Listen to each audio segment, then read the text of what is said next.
Have you ever done this? You spend an hour scrolling, you feel like you're getting smarter by the second, only to realize later that you can't remember a single thing you saw? Well, today, we're going to dig into the hidden damage of the digital scroll and why we forget almost everything we think we're learning online. Oh man, it's a feeling we all know, right? It's late, the only light in the room is your phone, and you're just flicking through this endless stream of fascinating stuff. And you tell yourself, hey, this isn't wasting time, this is educational.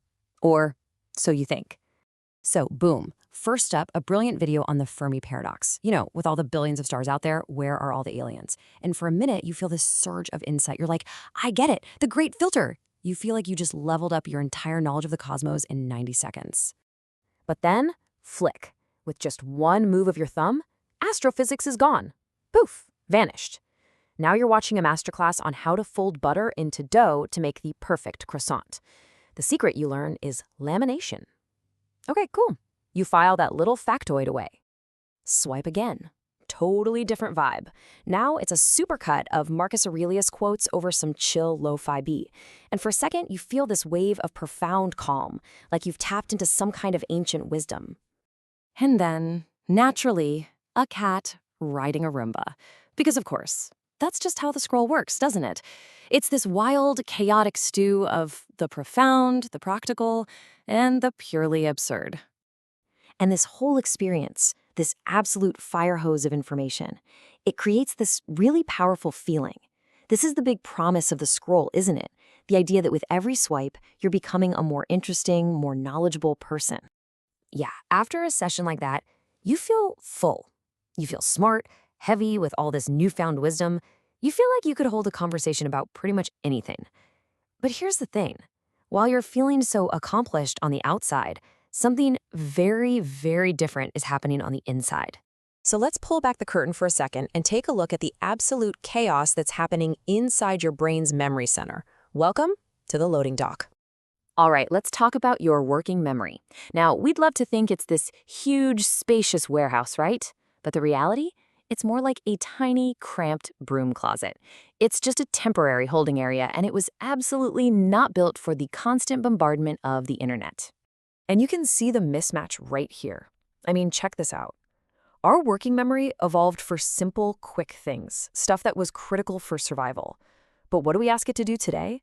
Absorb complex astrophysics, ancient philosophy, and baking science, all in the span of like 30 seconds. It's totally, completely overwhelmed. And this overload leads to something called interference. Just picture a frantic little clerk working on that loading dock. The Fermi paradox just got dropped off, but before he can even stamp it, bam! The croissant video comes flying in and just smashes the alien box to bits. The new stuff literally just shoves the old stuff right off the dock into oblivion. Okay, so here's the crucial part. Your brain is basically playing a trick on you. That little hit of dopamine you feel, that's not your brain saying, good job, you learned something. No, it's saying, ooh, something new. It loves the novelty, not the actual knowledge. And since there's zero time to actually file anything away, the brain just hits an emergency button. We'll call it the scroll protocol, and just dumps everything into the incinerator to make room. So, what happens when we take this fake, phantom knowledge back out into the real world? Well, let's just say it usually doesn't end well. Okay, picture this. You're at a dinner party. The topic of aliens comes up, and you're thinking, yes, my moment has arrived. But then you open your mouth to explain the brilliant Fermi paradox, and nothing. It's just this fuzzy ghost of an idea. The details? Gone.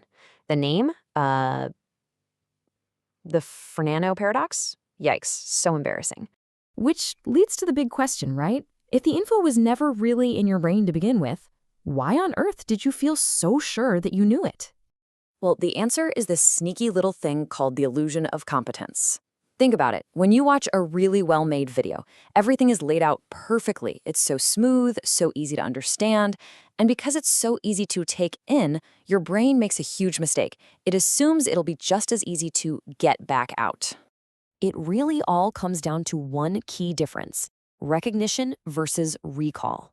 Recognition is easy. It's passive. You see it on the screen and your brain goes, yep, I've seen that before. But recall is hard work. It's active. It's reaching into your own mind and pulling that information out from scratch.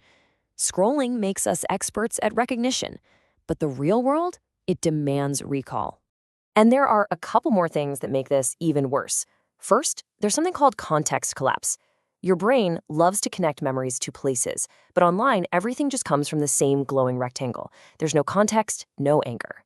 And second, the physical act of swiping, that little flick of your thumb, is actually a command. You're telling your brain, okay, that last thing, not important for survival, get rid of it. It's like you're actively telling your brain to forget. Okay, I know this sounds kind of bleak, but don't worry, there is a way to fix this. The solution, though, it means we have to embrace the one thing our modern world has taught us to be terrified of. And here it is, the fix. See, all that constant stimulation has made us practically allergic to boredom, right? We can't stand silence or stillness, but here's the secret. Boredom isn't just empty time. It's the processing time. It's when your brain finally gets a chance to take all that loose info and actually build it into real, solid knowledge. So how do you actually do it? The path is simple, but it's not easy. First, just endure boredom. Seriously, put the phone down, let your mind wander. That's when the real learning happens. Second, you have to fight the friction. Try, really try, to remember something without looking it up. That struggle, that's like taking your brain to the gym. Third, use your hands. Write it down in a real notebook. It just wires it into your brain differently. And finally, number 4, build one solid brick. Really understand one thing instead of just speed dating 100 different ideas. And when you do this, the result is, well, it's a total transformation. When you stop scrolling and you start recalling, that flimsy piece of information, that cardboard box that was headed for the incinerator, it turns into something else. It becomes a solid, glowing brick, a permanent piece of knowledge that's now part of the very structure of your mind. Look, that river of information, it's never going to stop flowing. You can just stand on the sidelines and watch it all rush past, but you'll never actually learn anything. So the real question, the question for you, is what are you going to stop for today? What one thing is important enough to actually scoop up and take a long, deep drink?